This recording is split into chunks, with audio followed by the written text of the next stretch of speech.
Welcome back to the highly unscientific and completely theoretical Panic Index. So, we have four corners on this board as usual. The highly happy, very excited, very happy. You have the highly panicked with the Rick and Morty magnet down here. Now, waiting until the playoffs. Yeah, I did it. I magneted up a couple hockey cards.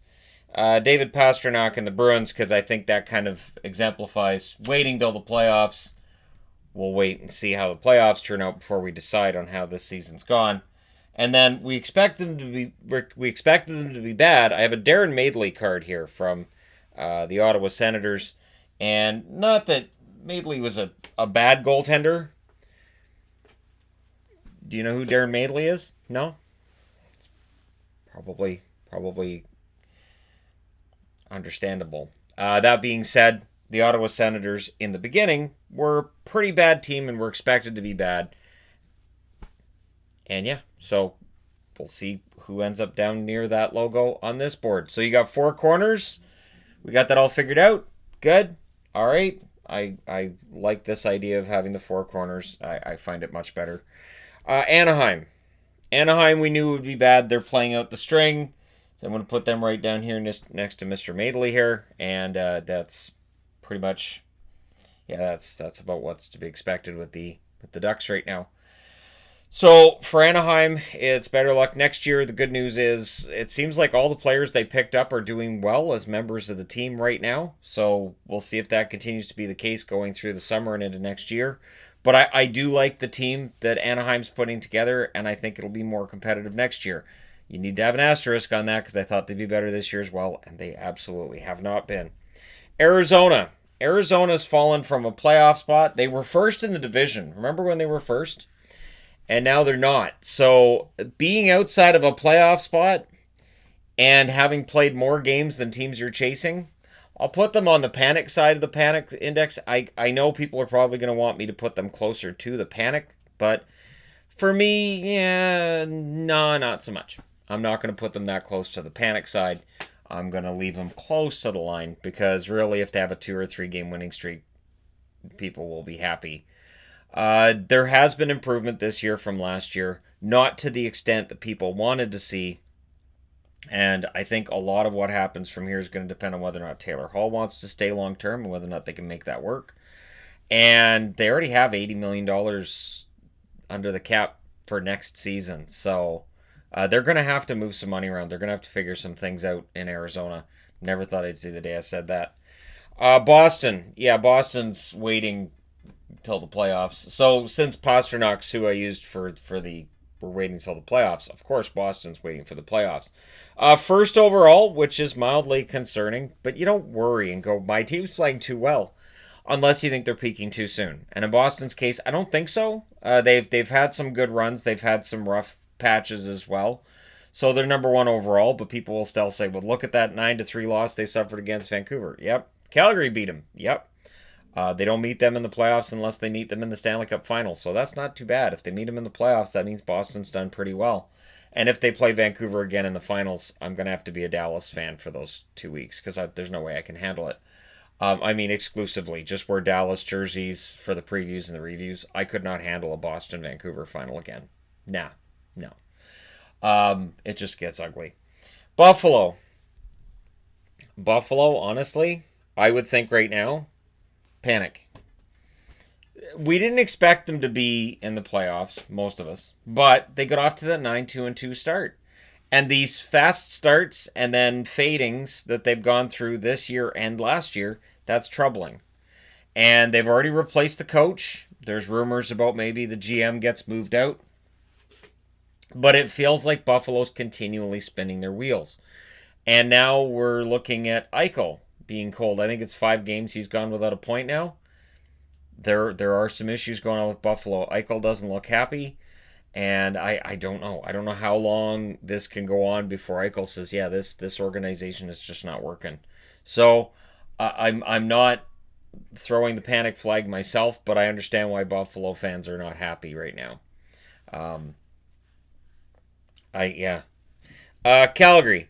I think Calgary, in terms of things right now, I think they're relatively happy. I'm not going to put them on the wait for the playoff side of things because they're still too close to the playoff line to be in that category.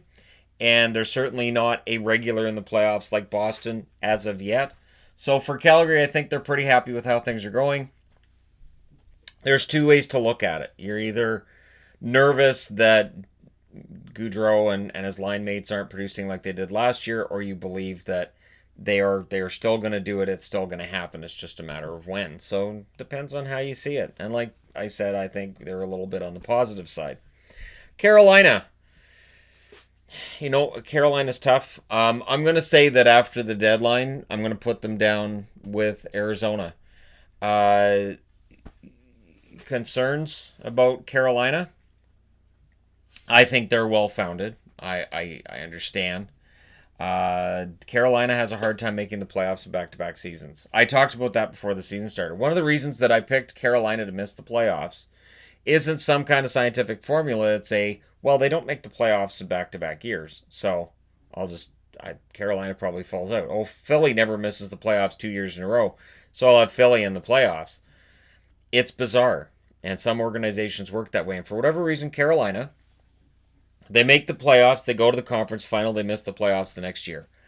I don't know what kind of formula that is. I don't know why it works, but it seems to work with them throughout their existence, and we're still there now. Chicago. You know what? Chicago, I'm putting right down about here. No, you know what? I'm going to put them further up into here because they've played well enough to still be in the race. They're not out of the race. So I can't have them down on the we knew they'd be bad side this far. But at the same time, I can't have them on the panic side either. If they go above this line, it'll be on that side. So if they go on a run, it'll be on that side because then it'd be an unexpected run into the playoffs by Chicago after a deadline where it didn't look like they were making moves that would make them a better team. So for Chicago, they're up near that line. They're not a bad team. They're not a playoff team either. Colorado. A lot of happiness in Colorado right now. Rightfully so. 7 wins in a row. That'll do it. Columbus. Rightfully, Columbus is on this side. I'll put them above Buffalo because they're in the playoffs. But again, they need some help to make the playoffs.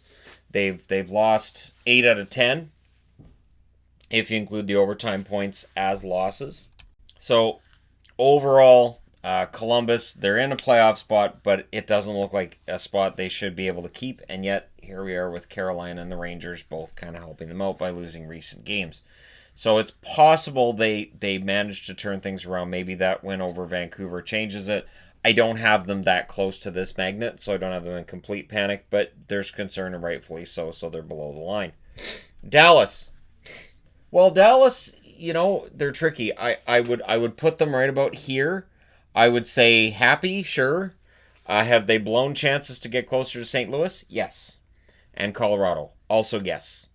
Are they a lock for third? Probably. Probably a lock for third in that division.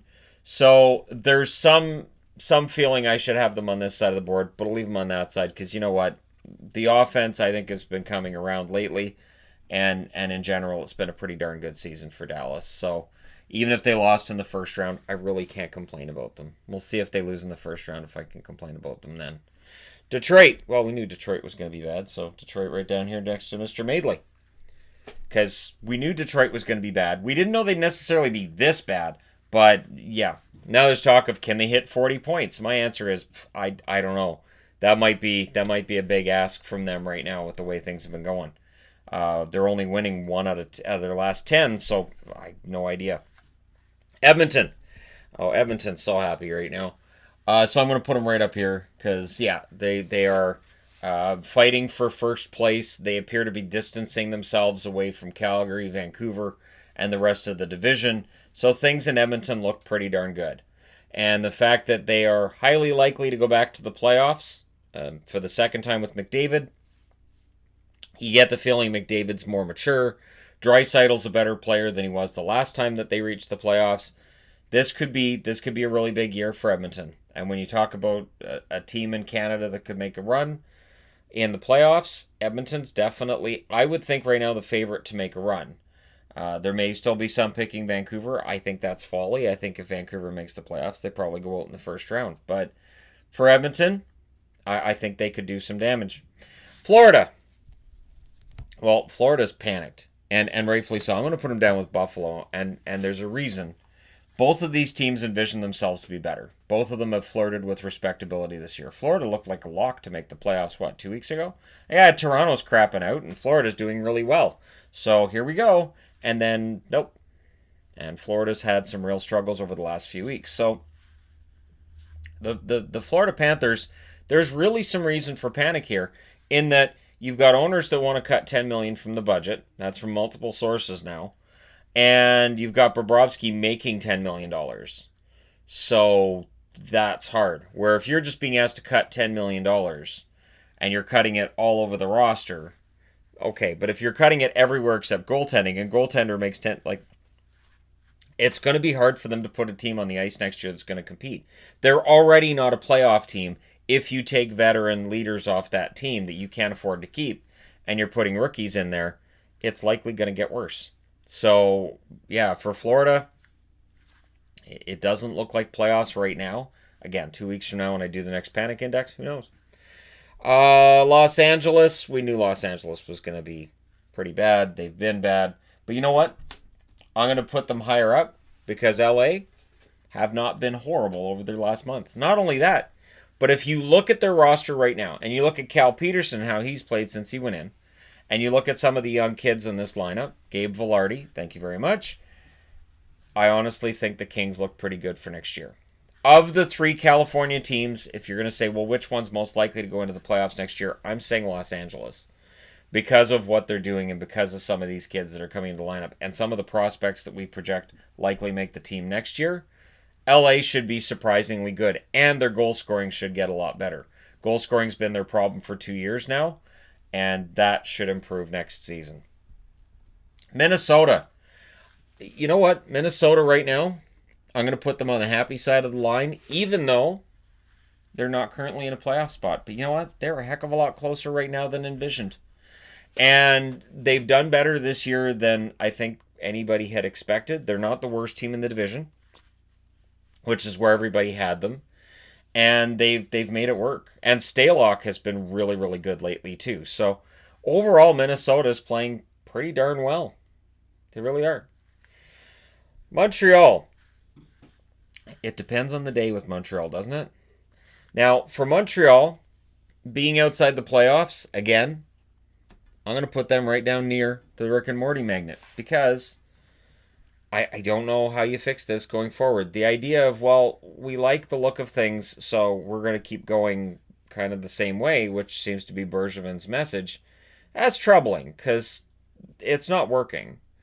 And I always get nervous. You see this in Vancouver too, where you'll see at the end of a season where a GM goes, well, we had injury problems, so, we'll just keep things kind of the same as long as we don't get hurt again next year. Okay, well, what are the odds of that? And aren't there other issues with... No, you're just going to say, it's just injuries, we're fine? That's troubling. So the idea that everything's going all right with Montreal, we'll be fine, we're not going to change the coach. It makes me wonder if Jeff Molson watching this is saying, no, that's not right. And maybe they do make a move with Bergevin. Maybe this is the offseason where that happens. But hearing a GM saying, no, everything's fine, nothing to worry about, that's not great. Nashville, I'm going to put right on the line. They've played well at times. They've had, of course, their last 2 games have been troubling, but they're still in a pretty good spot to potentially make the playoffs. They could miss. So I'm going to say there are reasons for optimism and there are reasons for panic, and we'll see how it turns out at the end of the year. If this team misses the playoffs, that Matt Duchene contract gets amplified. But hanging over all of this is the potential that the salary cap could go up by a lot. So if the salary cap goes up by a lot of these teams that may very well be panicked, and GMs who are, then they can try to spend their way out of trouble, which usually doesn't work, but it makes the fans happy over the summer. New Jersey. Oh, good segue into New Jersey, isn't it? So New Jersey right now, we know that they're rebuilding, that they're going through all of this. The expectation is they should be better for next year. I'm going to put them next to LA because they had a decent enough road trip. Yeah, they got overwhelmed by Vegas last night, but who doesn't right now? And so I think New Jersey's got the foundations for a good season next year. Blackwood has emerged as that number one goaltender. And Schneider has looked decent since coming back up. I don't want to jinx it, but he's looked all right.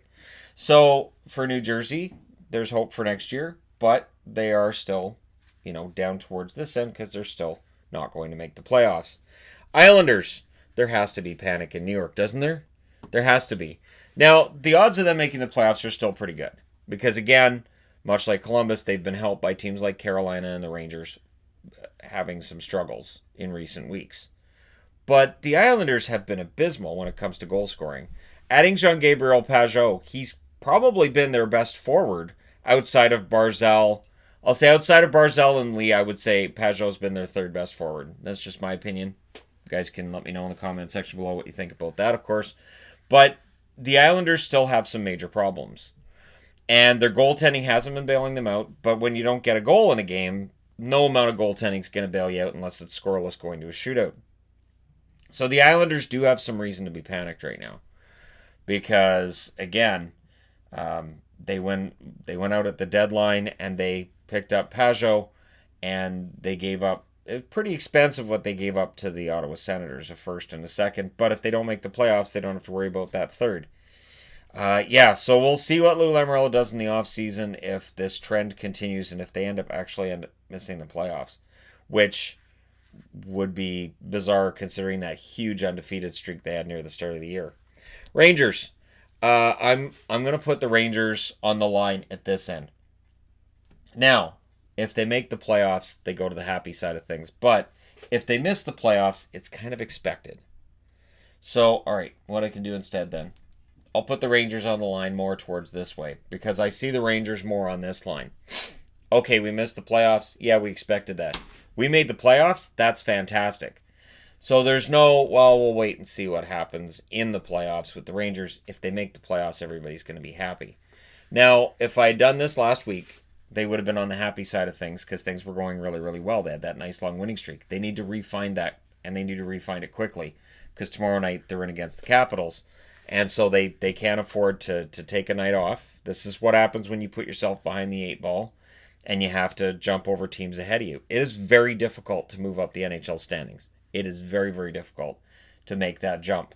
And so for the Rangers, it is that difficult, and they need to find some wins. They've lost 3 in a row.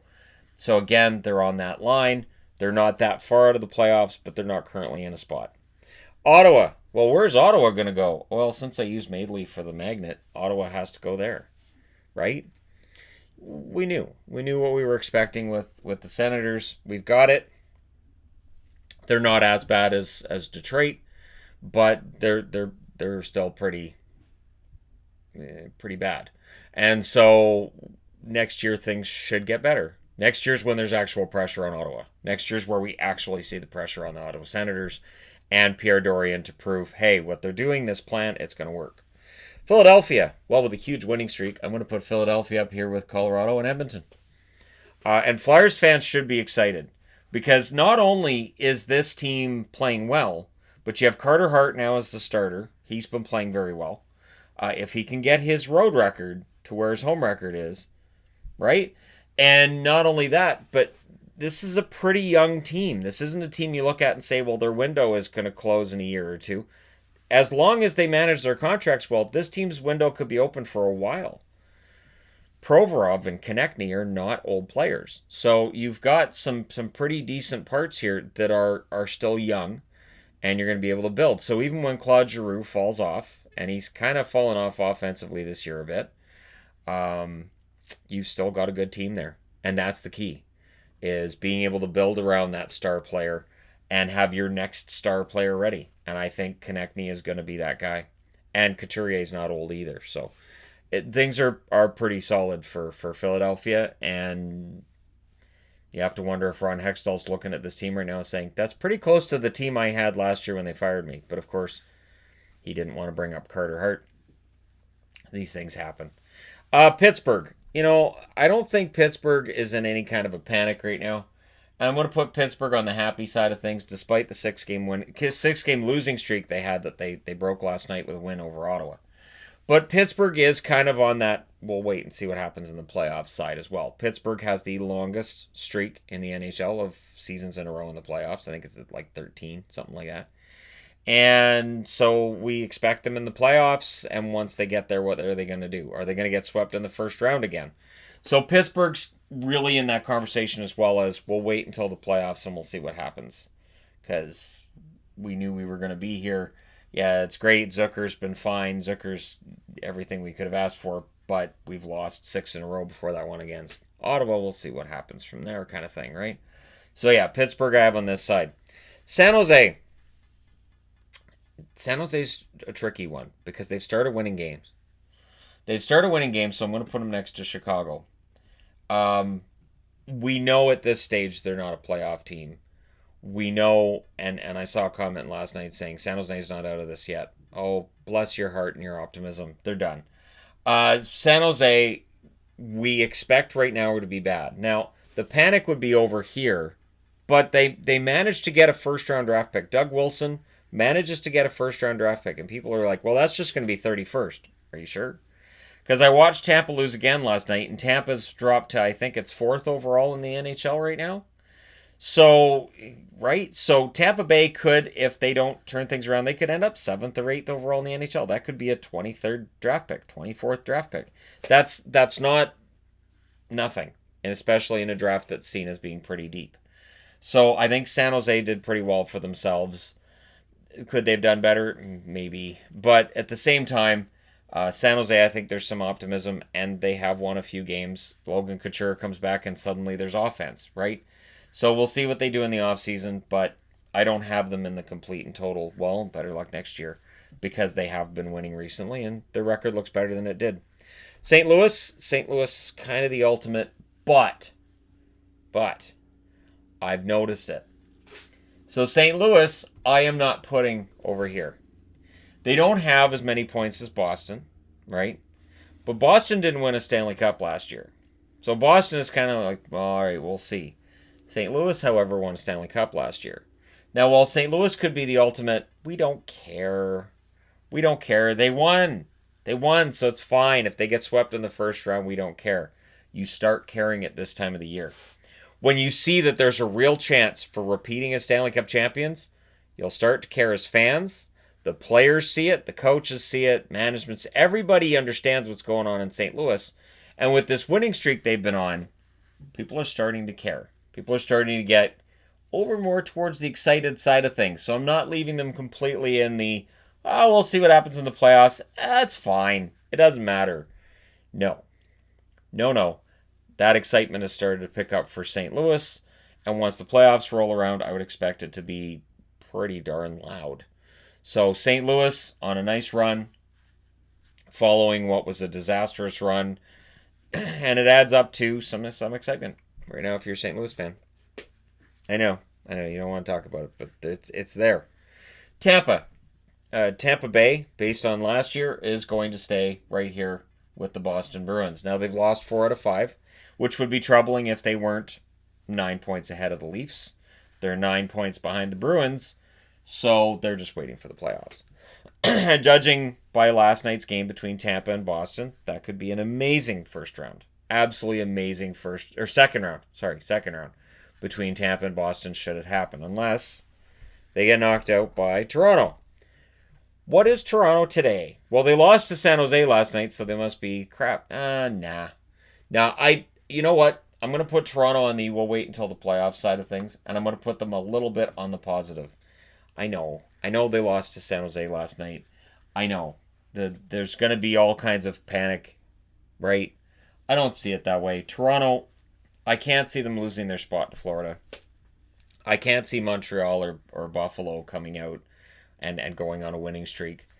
And so I believe Buffalo is just 0 for 4 on their recent road trip, so that pretty much sinks it. But for Toronto, I do think there's a decent chance for them this year because nobody's giving them a chance. They're not going to be a team with over 100 points. They're not going to be a team that going into the playoffs a bunch of people like, oh, no, this is the year. Nobody's giving them a chance right now. So to me, that says, you know what? This is when they could very well win around. And not only that, but I really think that the pressure is it's not off, but it gets better with each loss by Florida. I don't think they're going to admit it. I wouldn't admit it, especially not to that media. But Toronto, I think things could be a lot worse. And once we reach the playoffs, we'll get that idea. Because if Toronto makes the playoffs and they lose in the first round, that's a problem.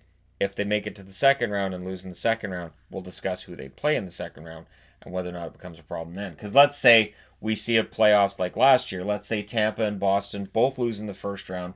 Toronto ends up with home ice advantage against, I'll just say Columbus, because Columbus would play Boston if the playoffs started right now.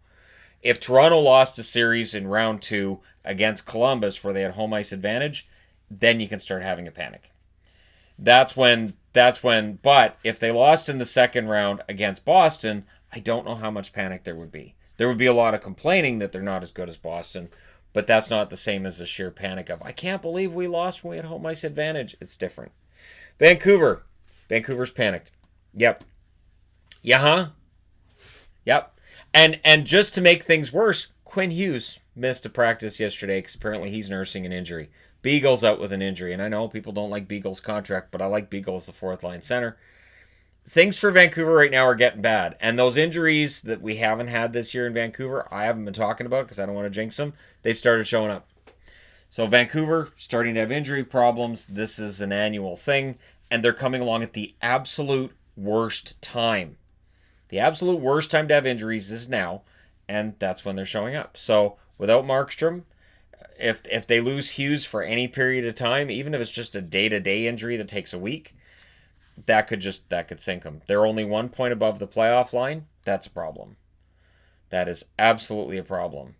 That they're that close and they're playing against teams that they have to beat if they're going to stay above the playoff line, starting with tonight against Arizona. So you can look at their schedule and say, well, things look favorable. Right, but they've been relying on their goaltending. So if their goaltending falters at all, goes from great to average, they're done. So there is reason for some concern.